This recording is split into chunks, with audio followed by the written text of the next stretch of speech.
Greetings, friends. Welcome to the Let's Get Gritty podcast with yours truly, Dr. India White. I'm super thrilled to be here with you guys and to present these fabulous guests with you. But before I introduce these rock stars, let me make some announcements.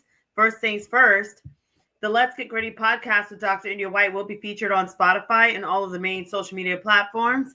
So if you're looking to find them on social media, my social media platforms, Facebook is Miss India White.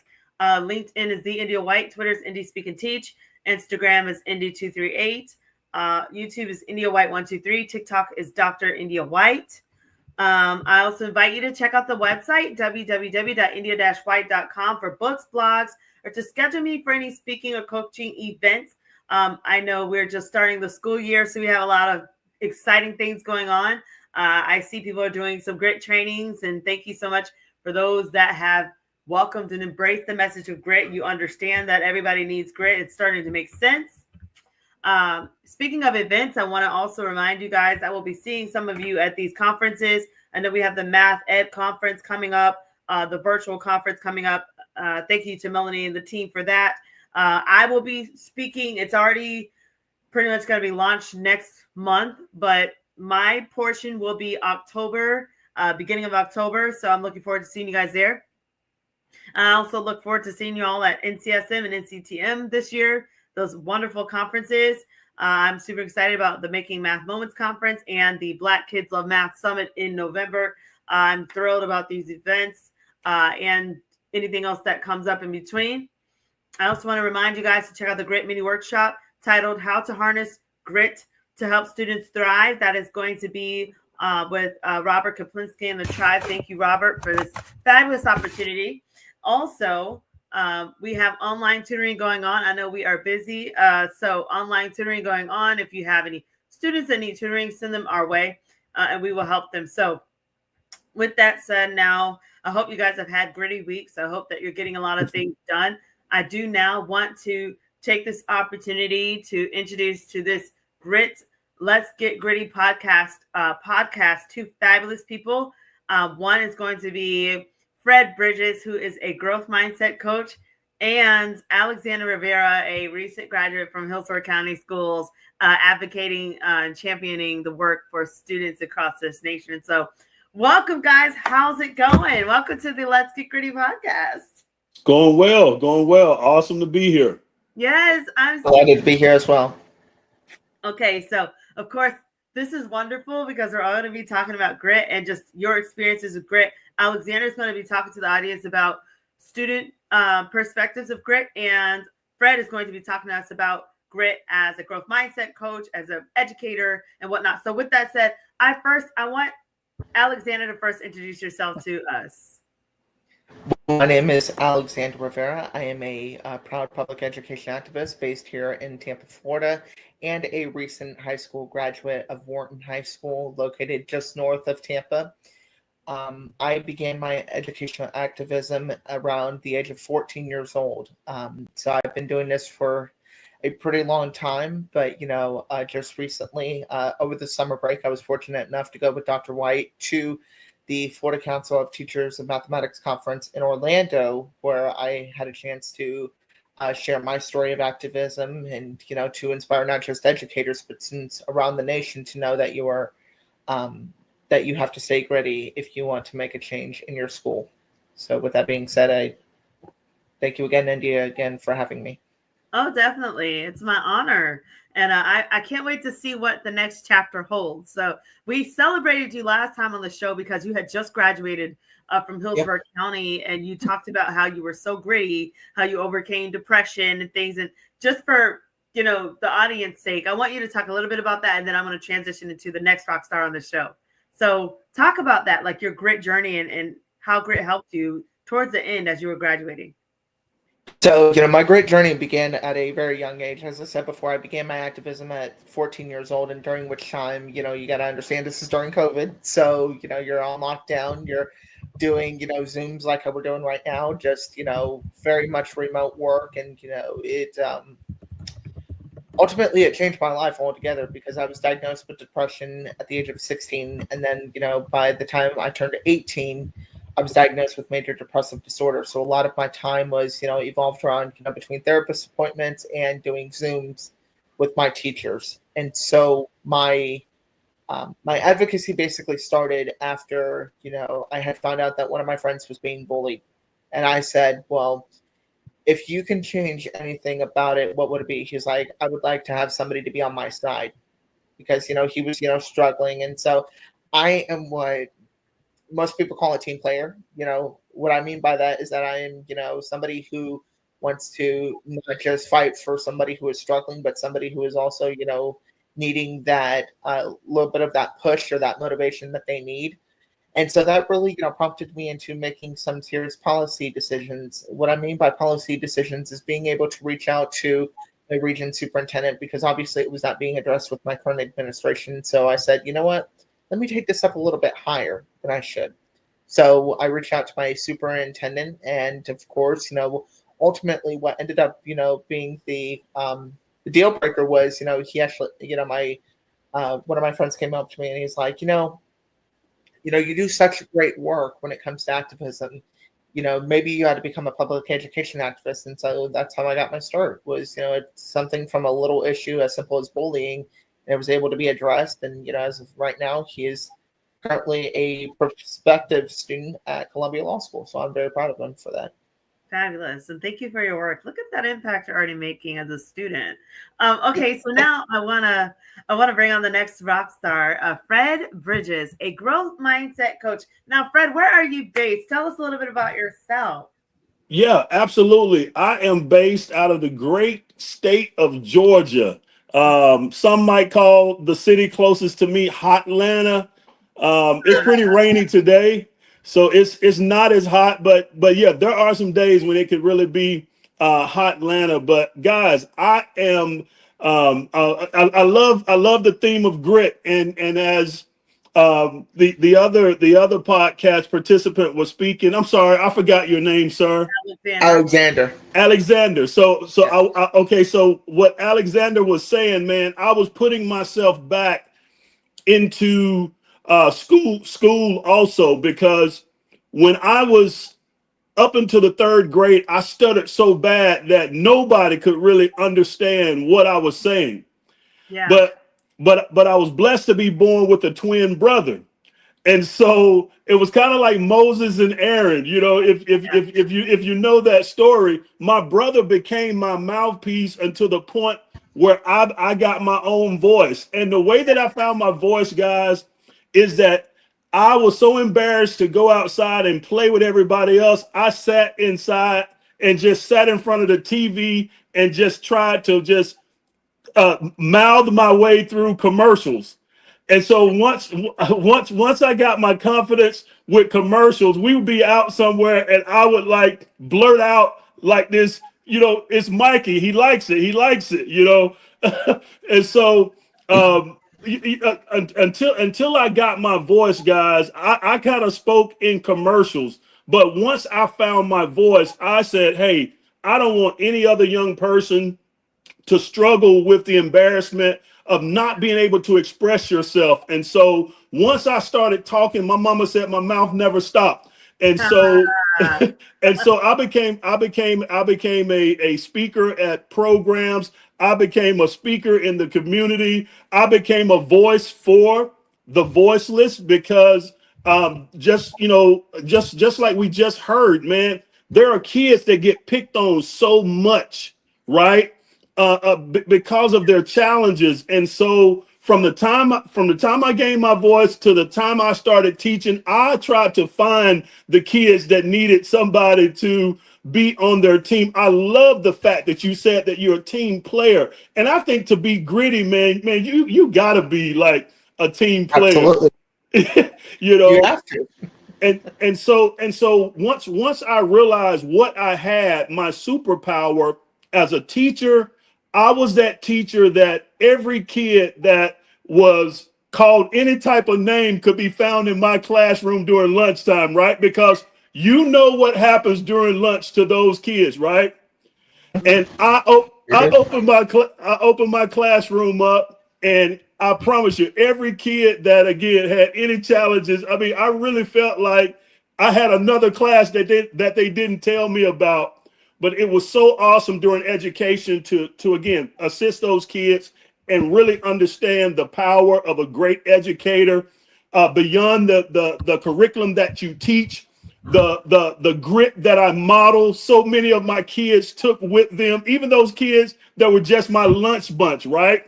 Mm-hmm.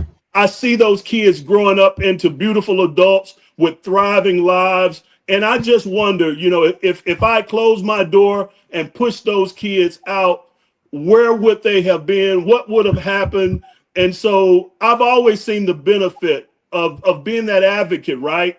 And just being determined to make sure that life is good for as many of us as we can. And so I took that from K-12 and moved it into sales, and then moved it into another special project that I created dealing with the healthcare industry.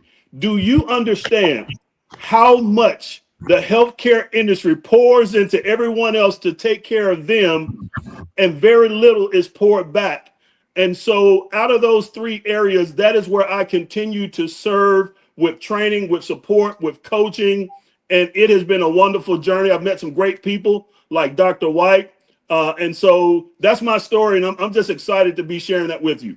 Well, that is fabulous. And I kind of want to see you guys, as far as you and Alexander, if you had any words for Alexander, because Alexander also desires to be, in the speaking, circuit. And I think he would do a fabulous job. And you also have done speaking. And so I kind of want to see what words would you give him about building his grit, being motivated no matter what, and how to put himself out there. Yo, Alexander, man, the one thing that I have consistently heard from great speakers and people that are really causing a change in this world, you are enough.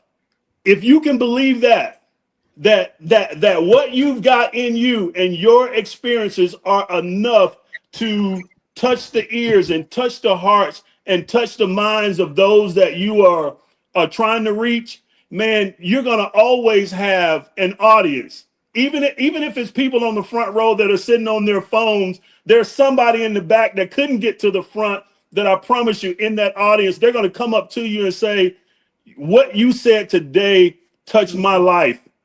And even if it's one person out of 1,000 people, and Dr. White, I know she talks to thousands of groups, sizes of groups, but man, if you're in a room and you've got one person that shows up for your session, you are enough for that person, and you give them everything like you would if it was 1,000 people. So that's what I would share. That's so powerful. Alexander, did you have any questions for this mindset coach, Fred, the growth mindset coach, and about how to build grit or anything else? Do you have any questions for him? I wouldn't say I have more of questions. I would say I have more of a statement, if I may. Go for it. First off, Mr. Bridges, I applaud you for your advocacy as well, because, it's not easy, especially in this day and age, being an advocate. But what I've grown to terms with what you're saying is, because when I was, in high school, one of the things that, I would often do is every morning as I was getting ready for school, I don't know if you guys know the motivational speaker, Eric Thomas. Yeah. Oh, yeah. E.T. Yes. Every Love it. single morning, from the time that I would wake up to the time that I would go to bed. And when I was struggling with my depression, I would sit in my room like I'm right now. I would sit in my room. I would be on my laptop. I would do my courses, and I would just listen to what he had to say. Because aside from what India was motivating me to do, aside from what my godmother was inspiring me to do, had it not would have been for Eric Thomas and all these, wonderful people to, really, touch into the, to the, what I call nuggets of wisdom. Yes. What I enjoy about that is that, when I was, when I was in my senior year, obviously I was, falling a little behind, and I was, going down a very, I would say, dark path. I would say a bump in the road, because, as somebody who had depression, somebody who was facing severe, anxiety, and, my sister as well, dropped out her senior year. And I told her, I said, listen, I said, Elizabeth, we really got to, work together to get this done, because ultimately our lives depend on it. You talk about how you want to be an engineer and you want to be gritty and, having all these things. Well, let's go back and get our degree. Let's go back and get our diploma. And so she did. And, she actually, we applied in August, of course, we got enrolled. By December, this girl was finished. And I was like, okay, first off, are you talking about my sister Elizabeth, like the one that's sitting right beside me, Elizabeth? Because I was, it was really compelling, that she persevered, like literally. I'm surprised she's not on this episode, telling her life story as well, because her story and I are, we were raised by a single parent, and I can understand the struggles that single parents face, because I am a product of a single parent enough to know. But what Eric Thomas, like I said, in the morning I'd wake up, I'd sit in my dining room, I'd be drinking a cup of coffee, reading the newspaper, and I would listen to Eric Thomas. And I was like, okay, this is today's motivation. And I would use that motivation along with Dr. White's advice and the advice of several others. And I persevered. And yes, there was slight bumps in the road. But at the end, come July 23rd of this year, I was like, you know what? I'm going to walk across that stage. And I did. And now I'm going to school to be a teacher. And I applaud Dr. White for that. And as well as you, I really do think that, it's all about, teamwork. That's what makes a difference. As long as you have teamwork and you have a great deal amount of courage and motivation, you can do anything. That is so fabulous. Isn't that awesome? That is. I'm telling you that you've got something in you that I promise you, those kids that walk into your class are gonna get more than they signed up for the course, my brother. So I'm gonna be checking in on you through Dr. White, and man, just continue to serve our kids. Our children need more than a grade. And I'm telling you, anybody that says all you're there to do is to give them a grade, they are missing it, my friend. If you have decided to give your life and career to education, man, you are headed to the front lines. And brother, it sounds like you're ready for it. You're listening to ET. Hey, that's my dog. Hey, what did he say? That's my dog right there, man. Yeah, Hey. And I tell you what, though, there's a quote that I don't know if you guys know who Angela Bassett is. I'm pretty sure you guys do. You see her all the time on on TV. There's a quote that she said when she got her Oscar. It's she said that not only am I not good enough, I am more than enough. And that is what it really empowers me, because here's the thing, though. Whenever I started my advocacy journey, I really thought to myself, okay, I don't know if there's people out there listening to my story. And then when I came on to, the first episode that I did, I was a freshman in high school. Mind you, I was 15. So Dr. White practically watched me grow up over the last 5 years.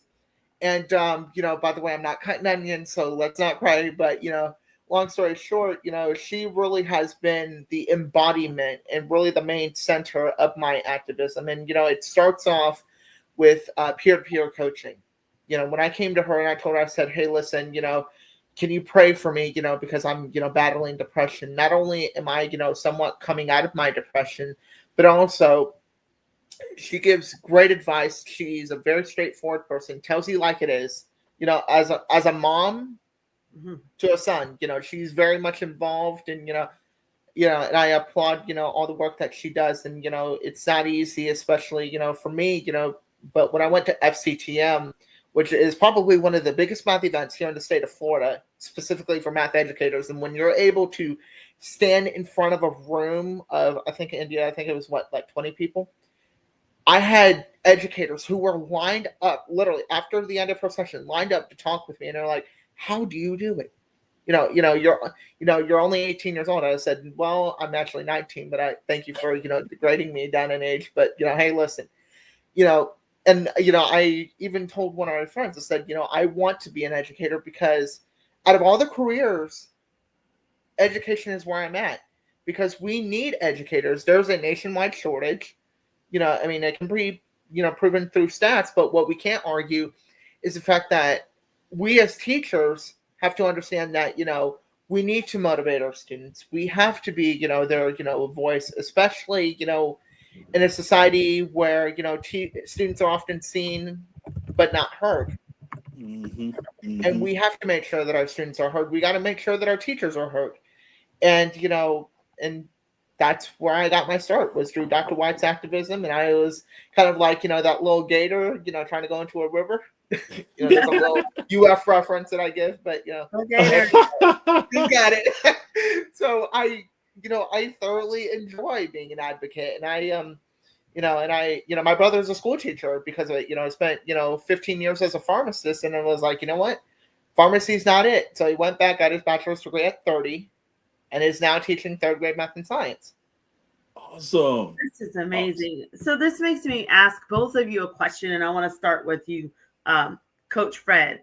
How has focusing on grit helped you with a growth mindset? Oh, wow. I will tell you that I was not able to having a grandmother like I had. My mom's mom was probably one of the grittiest ladies that I can imagine. And so she would not allow us to say what we were not good at. She would not allow us to accept. I mean, she would not accept that we couldn't do something. Right. And so so having that lady in my ear in my house, I'm at her table sometimes doing my homework and I'm getting so frustrated and I want to say I can't do it, but if I open my mouth and said that I would let that lady down. So having a village that defined for me real early that we don't say what we can't do. You will get the help that you need to do anything that you need to do, and we're gonna make a sacrifice for you. And so having that at an early age, even with the stuttering, right? Like I could have went in my room and put my head in my pillow, but somebody said, hey, just put the boy in front of a TV and just, let him try to mouth out these commercials, right? And so at an early age, having that village that supported the ability to practice that grit gave me a runway. So when I took off like a 747, and embraced that growth mindset, when I came across Carol Dweck's work, yes. I felt like somebody who had found the Bible again, right? She was speaking a language that I could understand. That's amazing. And thank you so much for sharing. And obviously, you're still gritty and you're making your grit moves today, right? And I think it's imperative. We need to have you more on more stages and coaching more. Definitely for sure, because you have the Alexanders that are behind you that are, watching and that they have to eventually follow your footsteps. So Alexander, I want you now to ask or to answer that same question that I just asked Coach Fred, where I asked about how has focusing on grit help you with your growth mindset. First off, I completely agree with with what Fred was saying because ultimately when I think of grit, I think of a great deal amount of courage, and you have to not just stand by your convictions, but also understand that there was a saying a long time ago that my godmother used to say, which was never give up on your dreams because you'll never know when that dream is realized. So what I think about that, and given how I battled depression, I thought I was alone in this. I really did. I thought, I was, it was me against God and me against the world at that point. I was like, okay, everybody's against me. Everybody's, having their own opinion about me. And, somebody very wise once told me, who cares what people think? You are your own person. And so that for me was a sign saying, okay, maybe I need to talk with God or talk with my pastor about this. And so one afternoon, and this was before I had even graduated, I was actually, I had a very almost breakdown because I was like, I'm almost to the finish line. Do I have the strength to get it done? And I remember my pastor and I were speaking after Sunday service, and I told him, I said, Pastor, I said, thank you for the sermon. It's just that, I have a lot on my mind. And I didn't think he had any intent to listen. That's my opinion. I didn't think, he would listen. But he was like, okay. And so me and him sat down, and for 30 minutes, was telling me, look, you got to get it done, and it all starts with motivation. If you have the motivation to have grit, then you can do anything. And as I said before, during the FCTM, is that, when I was, struggling, like deep rooted struggling, and I was down at the bottom of the pit, I thought, like somebody's throwing me the rope and I'm trying to climb up, and it's like, depression is like a demon and it's trying to hold you back from doing what you want to do.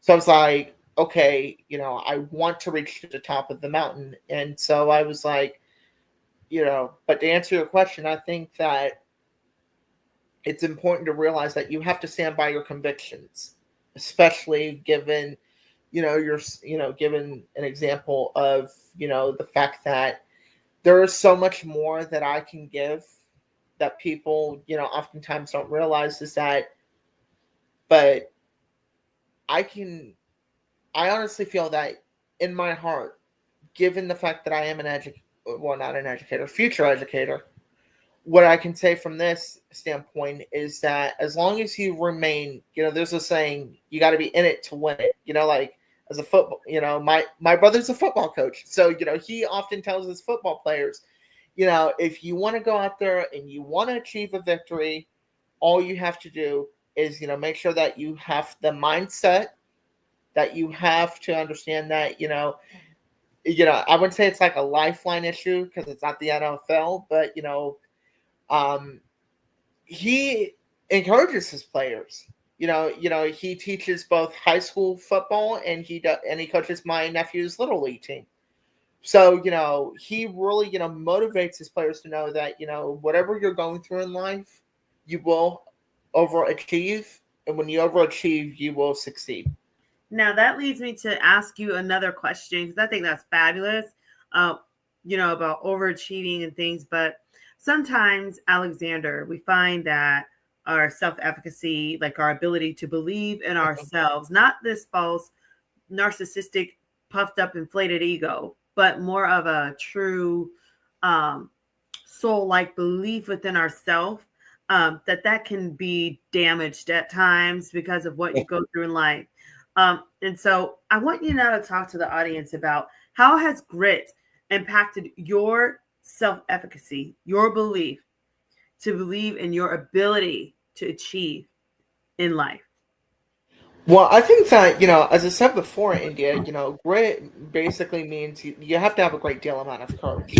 And I think that the biggest, thing that I did was, overcoming my depression. And, obviously I was, as I said before, I was just one of those people who, I was, don't get me wrong, a nerd.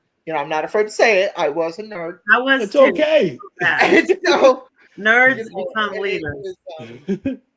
what I loved about it was, my brother, who was actually going to school to be a teacher, he was actually in his last internship at USF, University of South Florida, down in Tampa. He had asked me, he said, well, and he actually used me as like, as an example in a way, in the sense meaning that, to take somebody who was battling depression and turn it into something, the saying, turn lemons into lemonade, and lemonade, I don't know the actual euphemism or whatever it's called. But what I remember is how he told me, because one of the classes he had to take was, intro to the teaching profession. And he asked me, he's like, well, if you had one change to make with your life, what would it be? And I told him, I said, if I had to change anything, it would probably be my depression, and get rid of that. Obviously, I can't get rid of it. It's cemented with me, but I don't let.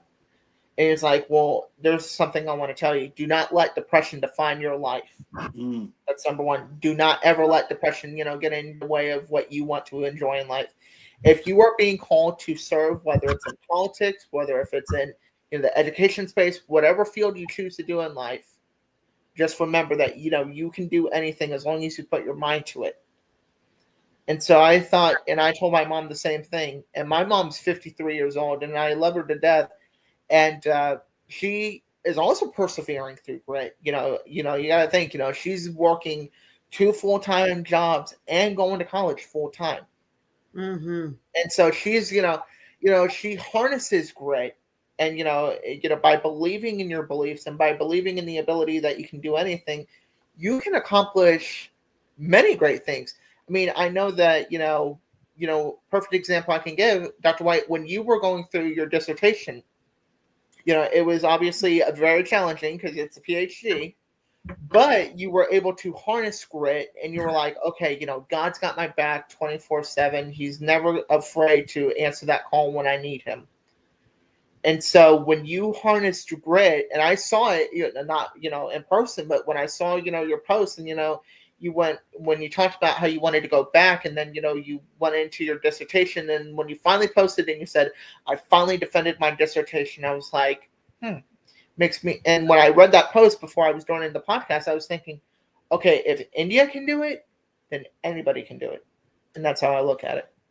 That is so sweet of you. And thank you so much for bringing up that time. That was such a bittersweet moment, having to say goodbye to my mom and bury her. And then, that season, I think I pray that people can truly understand resilience when life is ugly. And when the dark cloud is over your head, like you talked about your battle with depression, and I'm so proud of you for how you've continued to fight that and beat that, and you're going to be such a powerhouse as a speaker, helping others with that. But I think of just at that time, I was not sure if I wanted to persist, but I remember my mom on her deathbed told me, she said, "Baby, promise me you'll get this doctorate for me." And I was like, oh, mom, goodness. And I was like, yes, ma'am. Still saying yes, ma'am. Yes, Still ma'am. saying yes, ma'am. And, Right. Coach Fred. And so I just, when she passed, it felt like life gutted out of me. And I remember just laying across my bed and sobbing my eyes out because I had just finished my first first 3 chapters of the dissertation, and she was gone. But I told her, I said, Ma, I said, I did it. I'm halfway there, Ma, halfway there. And then through that low moment, I had a decision to make. And I think I want the audience to understand that when you're building grit and you're going for a goal, you're going to have some decisions to make along the way. And some of them are tough. And that one was tough as nails. And I decided I'm going to finish this, even though I felt like odds were stacked against me. I didn't feel like I had a great amount of self-efficacy to believe in myself because I felt some insecurities, as a writer, because my strength was in math, not necessarily in writing. And so even though, yes, I've written books, but I haven't written at that level. So, I had those insecurities, but I'm thankful for God's grace to get me through that time. And, I was able to dedicate that to my mom. And then also my father who had passed and my sister, they all passed in that window of time. And so it was very easy to kind of not be gritty and to have an excuse as to why I could not be gritty. And I think that in society, sometimes that's what happens is people will say, oh, well, this happened to me. So of course, I can't persevere, And so I think that the reason why I've raised up this particular episode with you all is to talk to people about how to build up their ability to achieve in life when it seems like odds are stacked against them and their self-efficacy or their belief in themselves might be a little bit low. So with that said, I'm now going to transition back to Coach Fred and ask you to talk a little bit about your journey and how grit has helped you to, believe in yourself and to have a greater sense of self-efficacy as you're accomplishing your goals in life. Yeah, man, I will definitely tell you that um, when you feel like you're in a room or you're in a situation or you're in a company where there are people who you feel, again, just based on being human, they may have something different than I've got, and that's the reason why they're here. They're also looking at you. Yeah. And so in society, being a person of color sometimes in rooms where there have not been many of me has helped me just really understand that I am more than enough. Now that I am borrowing what my friend said earlier, I am more than enough. And so telling myself that I'm supposed to be there, I am more than enough. I What love is being what is being asked of me, and once I've got those three things in play, man, my goal was to outwork everybody. So if that meant that I got to work early, if I got finished with the project early, I made sure that I reached back out and said, "Hey guys, I'm done. Is there anything else that I can help Woo! you with?" Wow. And the more that I did I love that, it. the more confidence I had in situations. So when the next opportunity came for me to be in another room and at another level of management, another level of salesmanship, another level of whatever it is that I was choosing to do, I always wanted to be the person that was able to work efficient enough to get my stuff done and to reach back. I've got a painting in my office, and it's called "He Ain't Heavy, He's My Brother." And there's a gentleman out of Mobile, Alabama. He's the painter of that piece. And really what it is somebody who has already made it over the wall and did not forget that it's time to reach back and help your fellow brother or your fellow sister. So Oh my word. those are the things there, guys, that I have tapped into and I continue to tap into, and doors continue to open for Yes. me that no man can shut. And Preach it. hey, I'm living my best life. Oh my gosh. There's so much you said in this that joined my heart, especially the reaching back. And I think that's why I intentionally am reaching back to Alexander, because I think he's going to just bombard stages and be amazing. And he already got the first taste of a stage at FCTM.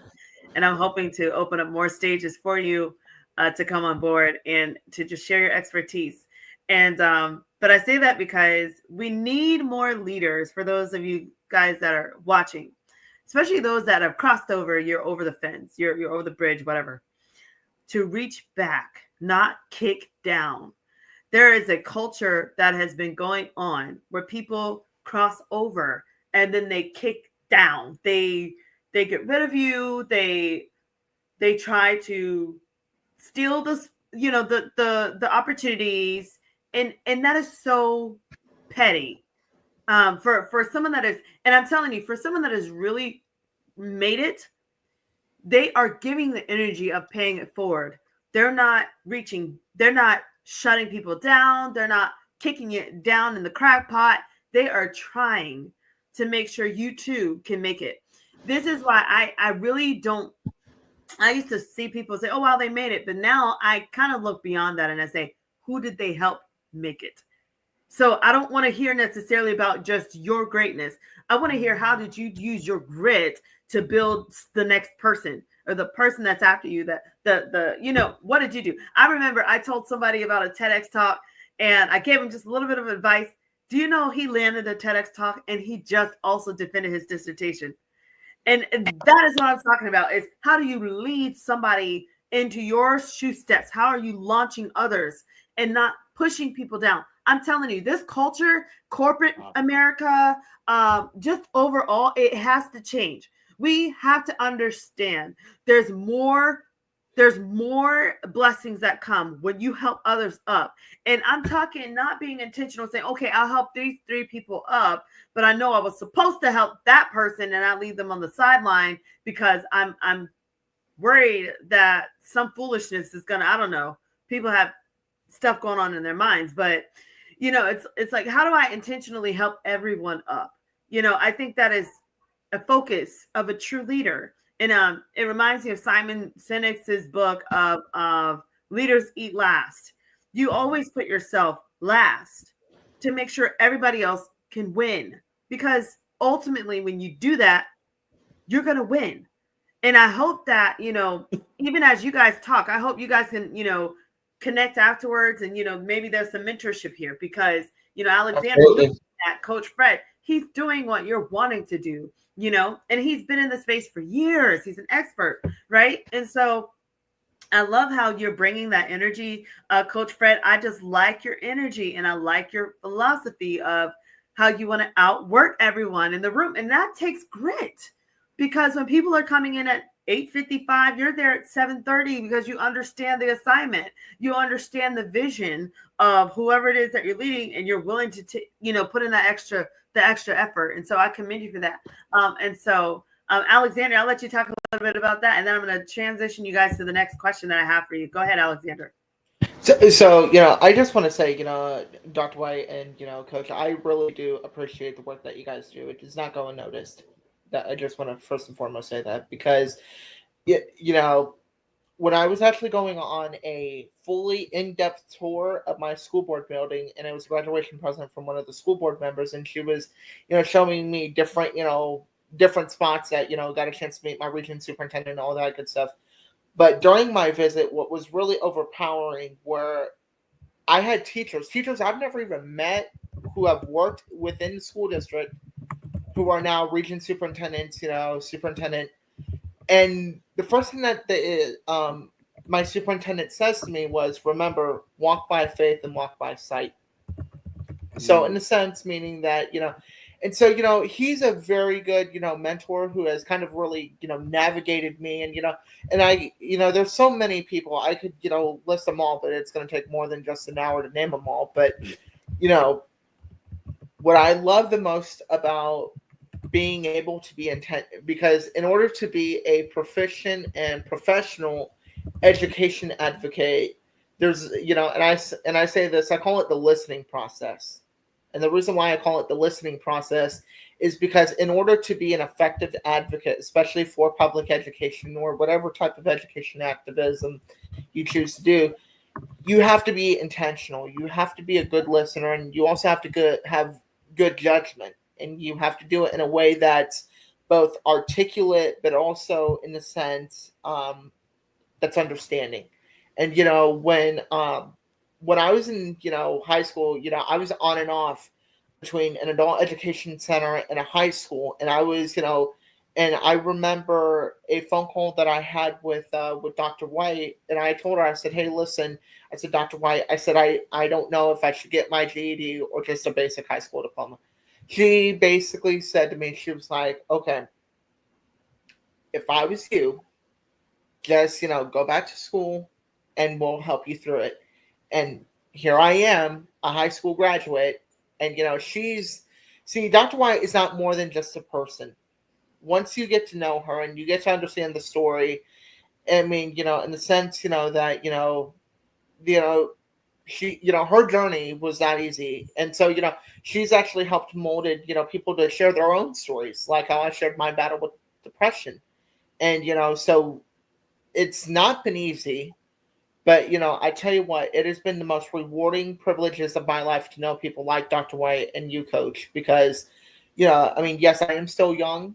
My goal is to be an aspiring administrator. Somebody told me yesterday, oh, teachers don't make enough money. I simply turned my head and I looked back and I said, teachers may not make enough money, but I tell you one thing, they know how to motivate their students. Only a good teacher will motivate their students. It's like, a coach on a football field. You have to motivate your players if you want to receive that trophy. Exactly. So, and that's what it's about. And that trophy for my students would be that diploma. And I want to say the return on investment for teaching is priceless. I recently was in a car accident, no fault of my own. And as a result, I had to get physical therapy and massages, which, I'm not complaining about, but it is what it is. And lo and behold, I walk in to get physical therapy, and it's a former student. And I'm like, wow. He's like, Miss White. And I'm like, yeah, I see. But it's so cool because he's literally helping me to get better. So it's cool because we have these conversations and he talks about his experience, when he was a senior and how we as administration, we made the world of a difference for him. But the return on investment is priceless. I have students that are deputy sheriffs and just students that are in the nursing field, students that are realtors, students that are married, stable families, and it pays off to know that you actually had an impact on society in a great way because you did a great deed. So what you're saying is spot on, Alexander. And so I'll let you chime in a little bit, Coach Fred, and then I'm going to ask you to also tap into this next question of as we're transitioning, how has the GRIT framework, I want you to look at these pillars, growth mindset, resilience, self-efficacy, and time management. How have they helped you in your journey as the leader that you are today? Alexander, if you want to go first, it's up to you. Oh, educator first, always. Wow. I have never really looked at all these pieces put together to make up the framework. I mean, like all together.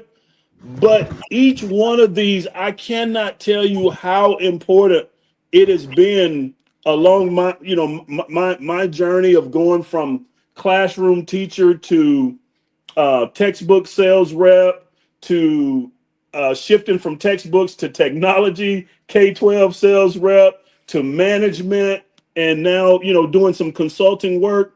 Um, I cannot afford, if I look at my consulting business, I cannot afford to say, I don't know how to do something. I have to go and learn like AI. I'm telling you guys right now, nobody who's going to live the next 30 to 40 years should be saying, I hate AI. I don't want, I'm not going to have any part. So I'm letting the audience know we are going to move you from a fixed mindset to a growth mindset.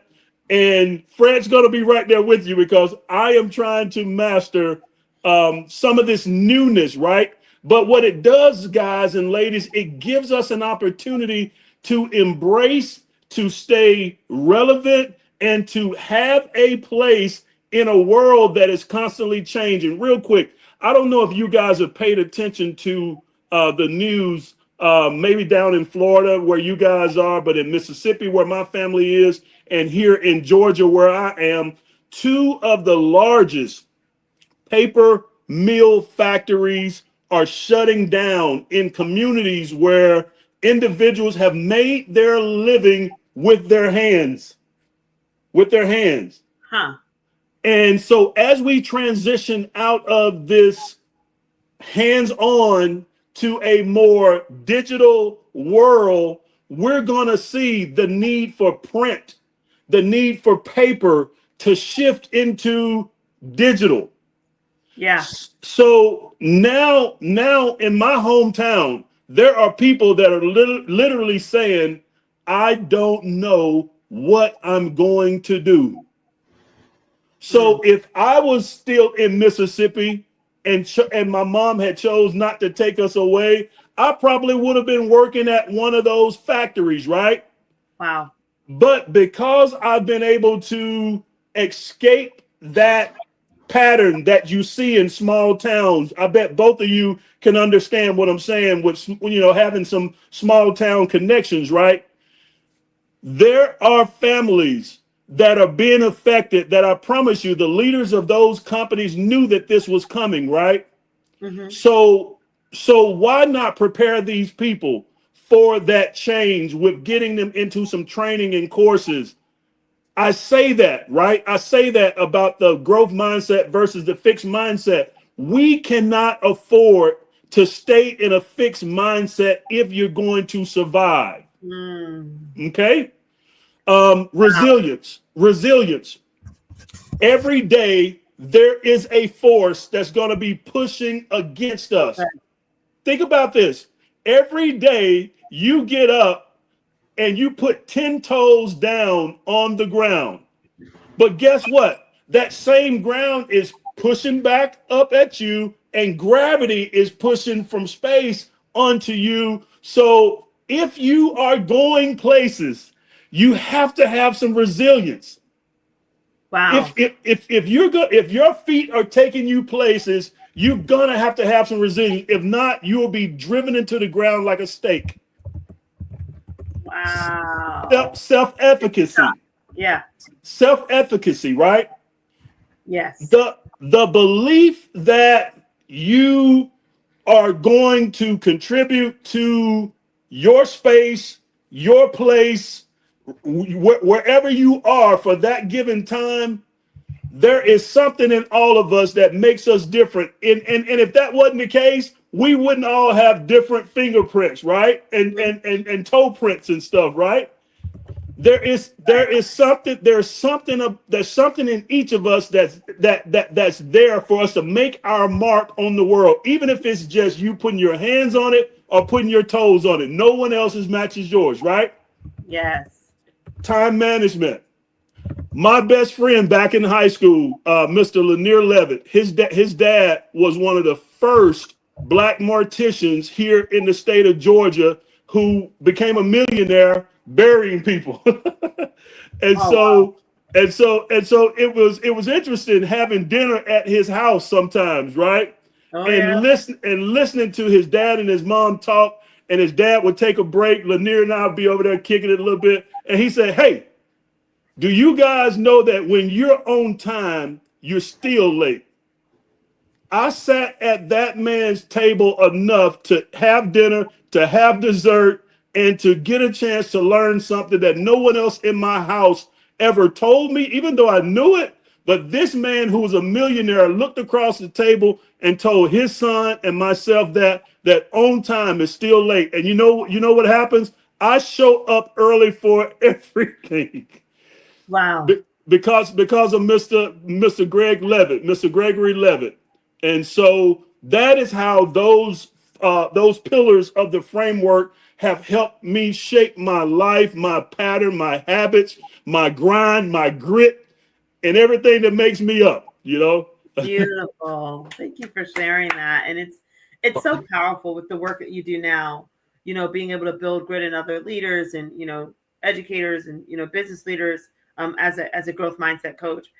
So I want to commend you for your work and thank you again for speaking to how the grit framework has helped you the most, Coach Fred. And so now, Alexander, go ahead and tag team on that. How has the grit framework? So speak to each pillar. How has it helped you, especially as a newly graduate or a new graduate from high school? Well, first off, I have to, again, echo what Coach had said, because the way that I look at it is, first when I think of growth mindset, I think of, how am I able to grow beyond this? I don't know, especially here in Hillsborough County, I know that throughout the schools in certain parts of the country have what's called 7 mindset schools, which is focus on the seven growth mindsets. So and I'm very close with a friend of mine. Her name's Delia Gatson Yarbrough, who is who's an absolute rock star in her own right, who's a elementary principal here in Hillsborough County. But when I think of the seven, I call it the 7 pillars of growth mindset, or the 7 mindsets, however which way you take it. The first thing is that you have to have courage. You really have to, make sure that, you're devoting yourself into making sure that, it's the saying, if they can do it, I can do it, in the sense meaning, that we can do anything, we can harness grit, we can do anything at all, as long as we make sure that we put our mind to it. I like that. And so what I'm reading here is, by the way, I am using, your website as kind of a guide, which outlines the grit framework, and one of them is self-management. Self-management in a sense, meaning taking care of yourself, taking care of your own personal health. I mean, there have been days where I call them personal days. I mean, I know teachers take them, so I think, students should honestly take one as well. Obviously, we can't just rely off of, winter, fall, summer break. We can't rely on that, especially because, if one fall break is a week, winter break is 2 weeks. But, if you really, was to really almost like professional development, I honestly think if we have professional development for our teachers, maybe we should have some for our students, to outline the 7 mindsets Wow. and, to really, make a change.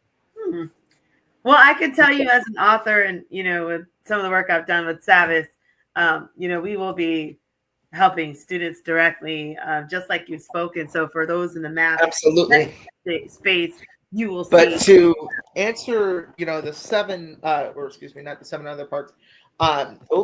Excuse me, my computer sliding. I don't know why, because I don't have it on the mount. But one of the things that there it goes again. So, long story short, one of the things that it's important to remember is that obviously we've covered time management. In a sense, what I mean by time management is self-motivating yourself. It really starts with making sure that as I said before, my jam, I call it my jam. I even listen to it now when I'm in the gym and I'm working out, and I think, oh, maybe I should take a break. I'll pop in my earbuds and I'll listen to Eric Thomas while I'm working out. It's like a God that's not really a God, but it's like somebody speaking to you, and they're like, talking to you, and they're saying, if I can do this, then I might as well, because I have no choice but to do it. So, in a sense, I mean, and then, with resilience is key in life. And I've said this before multiple times, especially during FCTM.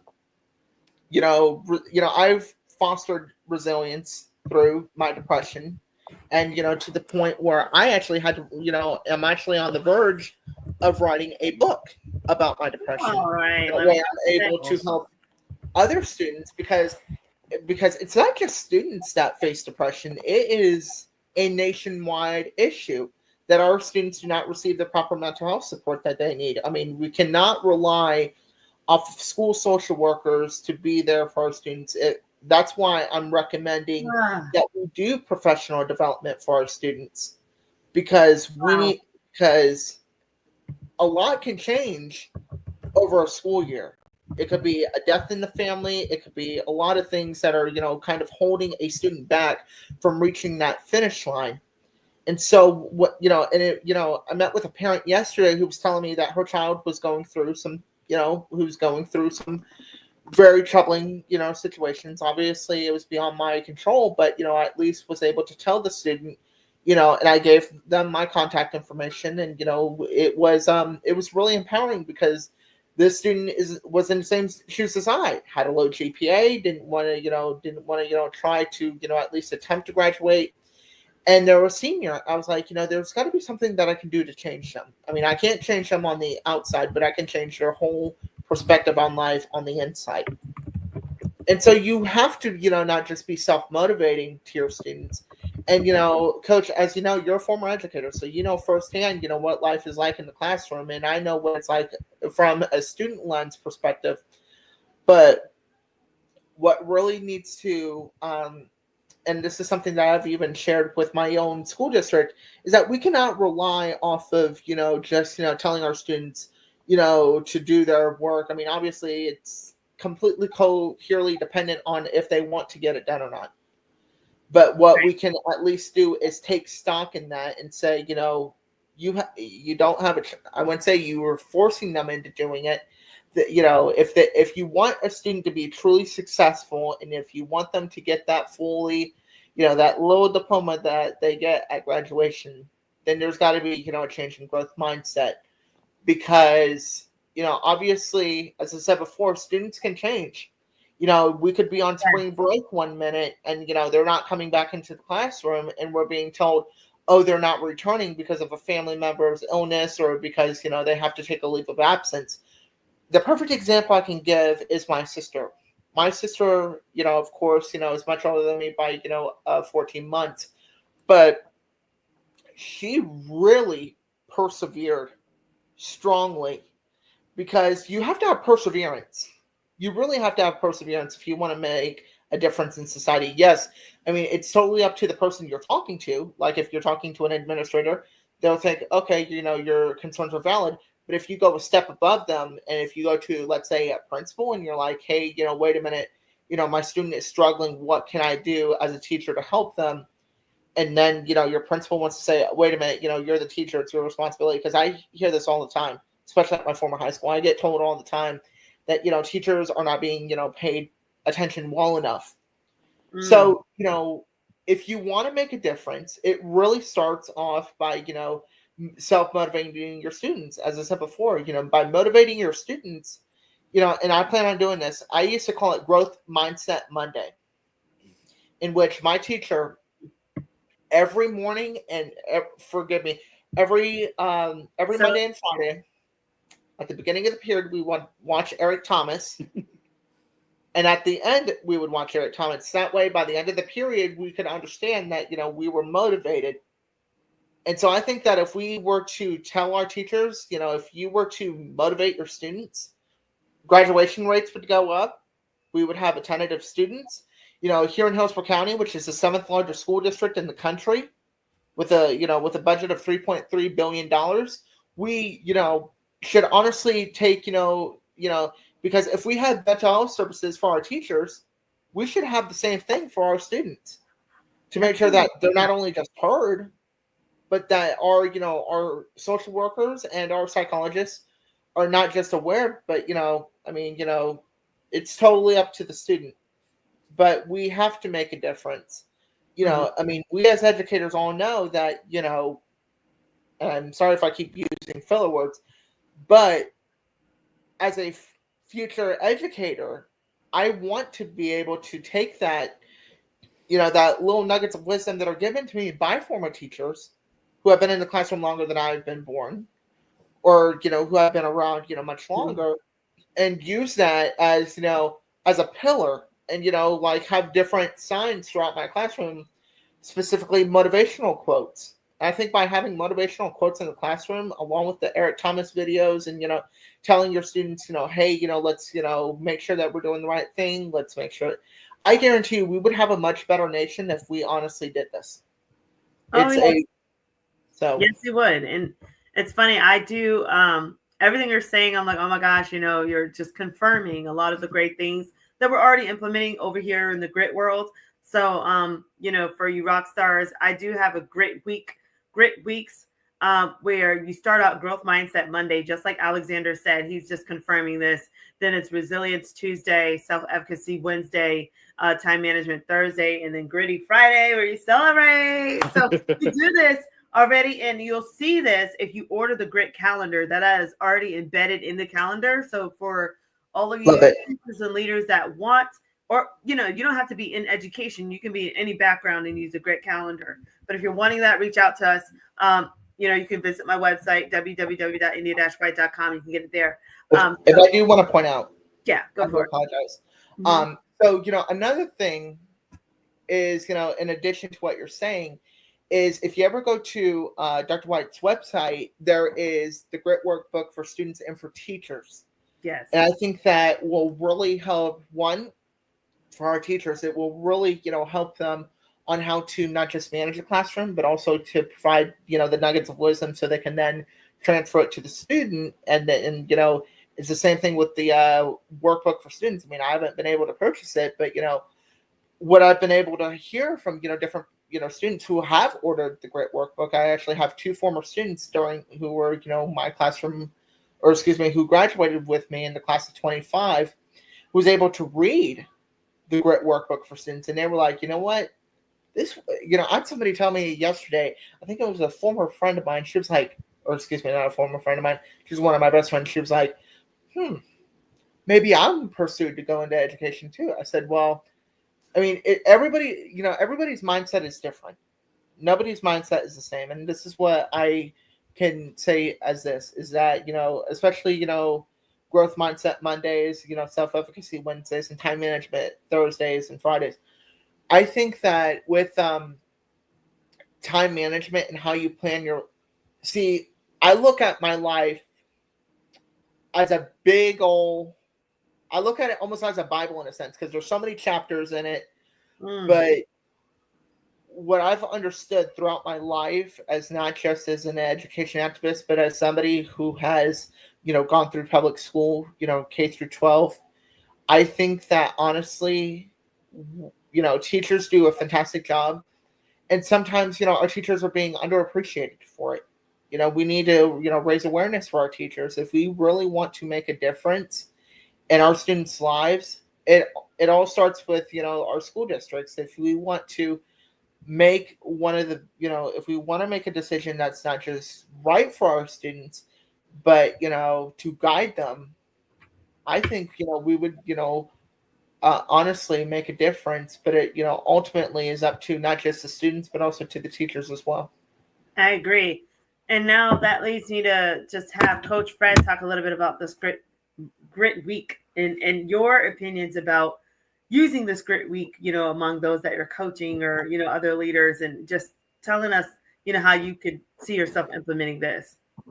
Absolutely. I think Alexander mentioned a product and a program that I was so excited to be a part of. I didn't know that I'd ever get a chance to meet a student that was impacted by the work I did in Hillsborough with the company Seven Mindsets. Yep. And so for you to be, it's like full circle for me. And so I'm just taking a moment and taking that part in. Man, you have answered some of my life's work, right? And when Hillsborough came to us and said, "Hey, we've got an opportunity to go after this grant. Can you guys help us put a grant together to extend this Seven Mindset program to additional campuses?" I never did a grant that big before, but some Yeah. part of that grit is you don't say what you can't do, you put it together. All right.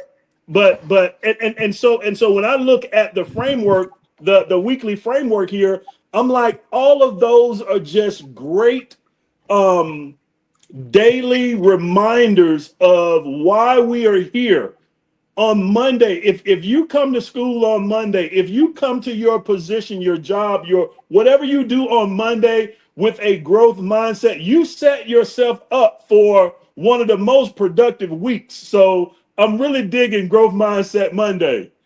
Um, Tuesdays, yeah, you're probably gonna have to put a little bit more pedal to the metal to keep things moving. So that resilience, I see it. So I'm picturing all of these, Dr. White, self-efficacy Wednesday. Most people call that hump day, right? And that is a Yep. day. That is a day where you've got to dig in. And so I need some self-efficacy on Wednesday. And Thursday, hey, it's what is it? The eve of the weekend. Friday Yeah. Eve. Thursday. Okay, Thursday is Friday Eve, so time management, because hopefully I have been productive, right?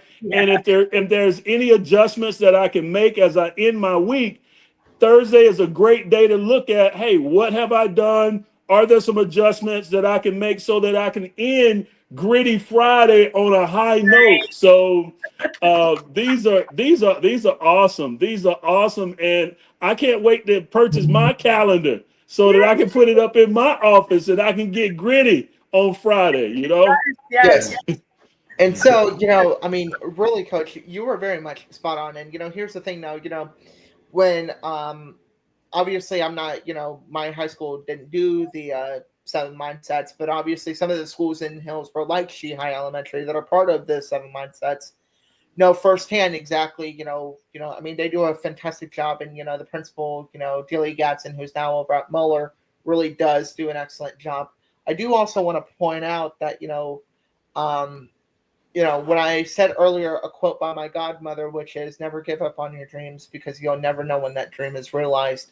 When I was able to walk across that stage, I was like, yes, I finally did it. Here I am, off to do great things in college. And somebody was actually somebody who actually watched my graduation called me after watching one of our episodes, and they called me and they said, well, I just got done watching you graduate high school, and I was like, okay, that's a little strange because, they didn't, because I was like, okay, who told you what happened, the whole shebang. And so he was actually the chapter president for Phi Beta Sigma. Ah, okay. So which is a huge leadership fraternity, and they work very closely with Zeta Phi Sigma as well. So when and I told my therapist, I said, I'm thinking about rushing, to be a Sigma. The first thing she said was, "Are you sure?" I said, here's the thing now. I said, even though 3 of my teachers will become my frat brothers, which is kind of off, but in the same token though, I have to tell you, I've probably, even though, my journey is not done, I feel like I've, more to give. And, when I first met Dr. White, I think I was 14 and a half going on 15 years old. And I was, and, on our first episode, she was, sharing a little bit about her journey, from a homeless shelter to a dorm overnight. That really, was kind of like, me in the sense, from being, diagnosed with depression, and they were not knowing if I was actually going to graduate high school or not. And I finally was like, you know what, and I remember as a, my godmother, who's a state representative up here in the Florida legislature, she told me, she was like, just get it done. And me and her really had a full, hardcore, in-depth conversation. And I told her, I said, look, I will get it done for you.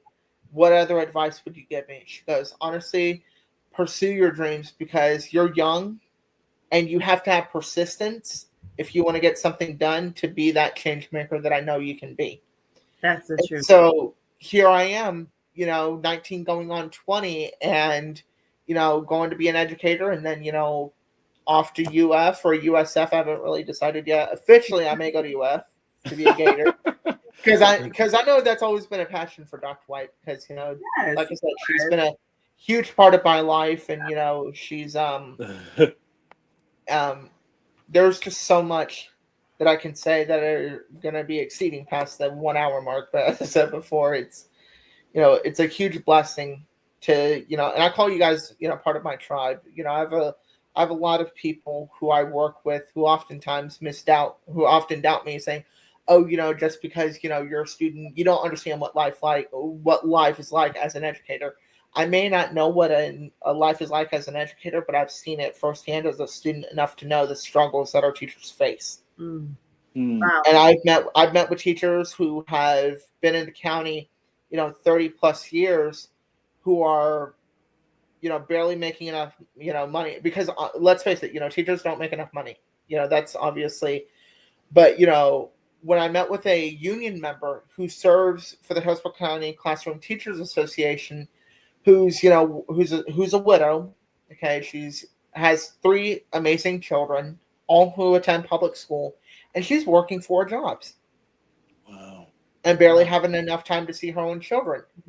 And so to help foster through grit, we honestly have to foster to understand that students, my advice to you is, don't ever self-doubt yourself. That is probably one of the biggest things that you can do or not do, is to make, but long story short, you have to make a difference if you want to get something done. Whether it's joining a club, or even if it's something as joining your school's beautification club, which is not picking up trash, but making sure that our campus is not just safe, but also making sure that our school is well attended to, that there's no issues. But as I said before, I look up to you, India, and this. You've always been that steadfast hand at the wheel to understand, and you've given me some good judgment over the last couple of years that I really have, taken into account very seriously. And one of the things that I often thank you for is not just being a part of my life, but also being that guide and giving me the nuggets of wisdom to be that educator. Well, I'm proud of you, and I know you're going to exceed my expectations because you're very gritty. And I think I've seen you go from being uncertain to gritty and to making things happen.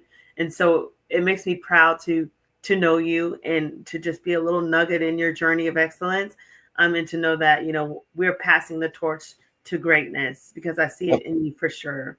So Thank you. again, thank you. And so I'll let you guys wrap up now. Coach, if you can wrap up with some final words, maybe about grit or just whatever you want to tell the audience. We'd love to hear from you as we wrap up this session. Yeah. I did not know what I was in store for. And I want to tell Alexander that him being here and hearing his story helps me because I'm moving into career fair and I go into the high schools normally.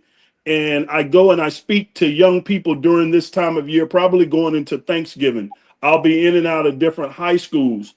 And usually it is a very scripted, okay, I know I've got this group for 30 minutes or this group for 45 minutes, and I stick to the script. But Yeah. if he doesn't mind, I am going to tell more young people this year about the grit that this young man has demonstrated and his journey. And I'm going to tell him about Dr. White because Alexander has been doing something that so many people wait to do. They wait until those teachers pass away and then they bring flowers to a funeral home. But one of the greatest things that I've seen you do, young man, is that you're giving your teacher her flowers now. And I am so impressed and I am so privileged to be a part of this podcast with you that I am going to share your story wherever I go now, speaking into these schools, and ask them to consider bringing a young person in to speak. So that is part of that. Remember, we talked about reaching Yes. back. That is my commitment to you, my friend. And it's just a seed that I am going to sow in your life, your career, your journey, because the fact that I am here in a position to be able to do that at this time, and it's in my heart to do that, I know I am doing exactly what I'm supposed to be doing with that resilience, pushing back to make the world Yep. a better place, my friend. So That And is thank so you, Frank. I That really I am does, that does hit it home for me. I'm so grateful, man, to see you honor your teacher the way that you've done with Dr. White, man. Just that's what I want to close on. And if I may make a few closing remarks as well, Dr. White, first off, Frank, thank you again for those kind words. Those really did hit at home for me because here I am, approaching college. I mean, I start, in just a matter of weeks, and so I actually had a friend of mine who I was very close with, who unfortunately lost his life before he was able to graduate, and as a wish, because obviously, I was not graduated at this point. And I told him, I said, if there was anything at all that you want me to do, what do you think I should do? He goes, well, it's like two things. I want you to make sure that, you graduate high school, but also I want you to carry on your teacher's legacy through you.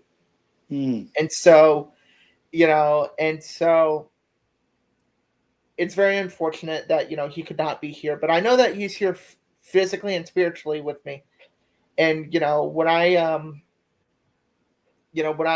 because originally I was a political science major. Originally I was going to go, into politics and then, go into pre-legal studies and then, get my law degree. When I had went to FCTM, it really changed the whole trajectory of my life. It really did. Just, not just seeing the different vendors from Texas Instruments, which was really surprising, and I remember telling, I was like, oh my God, like it was just like a huge ballroom with like different, mathematicians. And I was like, boy, it was like, like you take a child to Disneyland for the first time and they go through that, through Sleeping Beauty Castle, like, oh my God, a carousel, but it was, what I found incredibly rewarding from it was meeting teachers, especially not just from my school district, but, meeting teachers from Georgia, from California, all over the state of Florida and beyond. And, of course, Dr. White introduced me to some of her colleagues, either from Sabas or, and it was really, inspiring because, I grew up off of this Sabas learning curriculum. So it was, it was like, okay, they're not just, they're the main authors who write our textbooks for, throughout the state of Florida. And I was really intrigued by that. And what also I have to say, Frank, is that I appreciate you tremendously for the work that you do. And I look forward to connecting with you and just really becoming involved. And, because as a future teacher, I'm going to need, your nuggets of wisdom so I can be that amazing educator. Because I know it really, you're going to need several different, I call it peer coaching in a way. Like, you help me, I help you. Yeah. Like, in a sense. And, if you're ever in Florida, I highly strongly invite you to the FCTM conference this upcoming year in 2026. And, not just speak with our teachers, but, it's not up to me, it's up to the council directly. But, long story short, I think by, just, you sharing your story and, how you came to be this amazing educator. And, same thing for Dr. White. Obviously I've known you for almost 5 years. And, what I've found incredibly rewarding in this process is that we as educators often, need to motivate our students. And I feel like you've not only been that extra push, but you've also been that guide to like, okay, Alexander, enough, fooling around on social media at 11 o'clock at night. Time to get this essay done. So she was, and, she really has been a huge, huge part of my life. And it's the same thing for you, Frank. Even though I've only met you, just in a short amount of time, in an hour and 20 something minutes, you really, you really have, changed not just my trajectory on, what I want to do in life, but also, being able to be that person. And, you've really been the steadfast hand at the wheel for, the people of Georgia. And throughout your home state of Mississippi. And I know that you've done your home state proud, and I know you've done the Peach State very proud. And I applaud you again for your amazing work and advocacy. Well, this is fabulous, and I just want to say from the bottom of my heart, I'm thankful for both of y'all and for the work that you're doing and what impact you're going to have in the future. And I'm so humbled and honored to be a part of you and to be connected. And so thank you so much for sharing with the audience those last nuggets. With that said, guys, thank you again for joining me on the Let's Get Gritty podcast. Audience, thank you so much for joining us. If you guys want to reach Alexander, can you give us some contact as to how people can reach you? Yes. So my email is Alexander, B as in boy, Rivera, Rivera, 61 at gmail.com. My telephone number is 813-860-3678. I'm available to you Monday through Friday from 8:30 in the morning to about 4 o'clock in the evening, because after 5 o'clock, I'm out. So, but, my work will continue on even after, those hours posted. So if you are a teacher, if you're a student, if you're even a coach who, wants to give me some nuggets of wisdom, I'm open to receive your wisdom and your expertise. Just know that I'm here for you. And, again, a few remarks for my students. I wish you a very successful school year. Whether it's, you're going back or you're currently going into your third week of school. Just keep pushing. If you're a senior, congratulations on achieving your last year of public school. Now the real work begins after you graduate. For my teachers and administrators, thank you every single day for the work that you do. It does not go unnoticed. And finally, to Frank and India, thank you again for having me on tonight and really being able to share my expertise with all of you. And I look forward to working with you, Frank, in the future as we navigate through my advocacy journey as an advocate and as a teacher. Well, thank you, Alexander, for your sweet words. And Fred, I now want you to get on Coach Fred and just kind of share. I mean, Fred, why do I keep calling you Frank? No. You want to know why? I know it sounds crazy, but look, Alexander, if there's ever any name that I get called more, is Frank. And guess what? My dad's father's name was Frank Bridges. So I'm wondering, did I come back reincarnated like as Frank Bridges? Here's the weirdest thing. I literally, all I did, It's like, okay. here, and I got an email from a guy named Frank. I was like, wait a minute. It- Why do I keep calling this guy Frank? It's like, it's like a sign coming through. I love it. I no. That just means that my ancestors are Right. all over me. They're around me, and I'm Amen. embracing that. Yes, that's a good thing. No, I am again so grateful for again just this opportunity. I just want to share real quick that my work in the area of growth mindset stretches broad. I mentioned K-12. That is an area that I'm dedicated to wholeheartedly. But also, I have a heart project that allows me to also encourage those that are in healthcare and wellness support. So that's a whole nother pillar of my program. And then lastly, I know you guys are not going to believe this, but sales. So I have a growth mindset program for all of sales, and in particular, automotive. Guess what?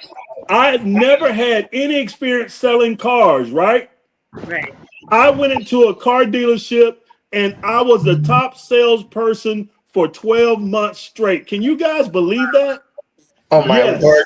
Wow. Yes, because I was able to understand where I was, what were the challenges in front of me, and quickly master how can I be different than every other person that was just trying to sell a car. And so you can reach me at my email address is Fred at $1,000,000 sellingtechniques.com. We're gonna fix that. But And my can you phone go number. back to the email? But if you text me at 678-908-9354, I will send you my signature with all of that information. Awesome. Thank you, Dr. White. Oh yeah. So Now what's the number again? yes, 678 Mm-hmm. 908 Mm-hmm. 9354. And just like Alexander, I am available up to a certain time, which is usually 5 p.m. or 6 p.m. But if you need me and something comes across your mind and you really want to bounce something off of somebody, hey, you can text that number anytime. But I'm kind of like Big Red from the Five Heartbeats. My office hours are from, but it's all Right. good. If you're part of Dr. White's tribe, I will definitely take a call from you if you need me. But I am just so grateful to be able to share with you guys who I am, what I'm doing, and now that I'm a part of the Dr. India White tribe and the Gritty family, man, I feel like I'm gonna be looking for an invitation to the family reunion. Right?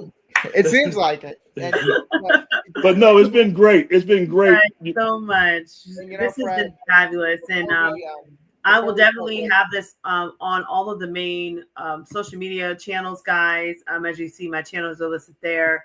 Check out the website again. And again, like I said, guys, no matter what, take grit with you, okay? And so with that said, guys, stay gritty. See ya.